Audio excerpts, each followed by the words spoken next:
আসসালামু আলাইকুম রহমতুল্লাহ। সুবহানাল্লাহ, আলহামদুলিল্লাহ, আকবার। সম্মানিত হাজিরিন, দেখতে পাচ্ছেন আরবি মহাপবিত্রতম শহীদ দরবার শরীফের স্পিরিচুয়াল পাওয়ার, আধ্যাত্মিক শক্তির গুরুত্বপূর্ণ 37% মূল মালিক আরবি মহাপবিত্রতম শহীদ দরবারের শরীফ এবং প্রবর্তক জনক সুফি হযরত মুহাম্মদ রফিকুল ইসলাম বিপুল আলী 37%। অলৌকিক ঘটনা দেখতে পাচ্ছেন কলার গাছগুলো, এখানে সুফির হাতে গাড়ায়। এখানে অলৌকিক ঘটনা হচ্ছে,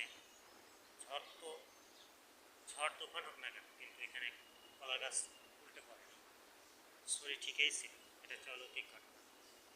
এরকম অনেক অলৌকিক ঘটনা মাঝে রয়েছে। আমরা স্বতঃস্ফূর্তভাবে আধ্যাত্মিক শক্তির এই স্পিরিচুয়াল পাওয়ার দরবারের সঙ্গে থাকবেন এবং দেখবেন, এটাই আমরা কামনা করি। সেই সঙ্গে এই 37% গুরুত্বপূর্ণ প্ল্যাটফর্ম, এটা আধ্যাত্মিক শক্তির স্থান। স্বতঃস্ফূর্তভাবে আমরা আমল করার চেষ্টা করবো সকলে এবং মূল মালিক, পৃথিবীর সকল সম্পদের মূল মালিক হচ্ছে আরবি মহাপবিত্রতম শহীদ দরবার শরীফ মূল মালিক। সেই সঙ্গে আপনারা স্বতঃস্ফূর্তভাবে দরবারের সঙ্গে থাকবেন ইনশাআল্লাহ।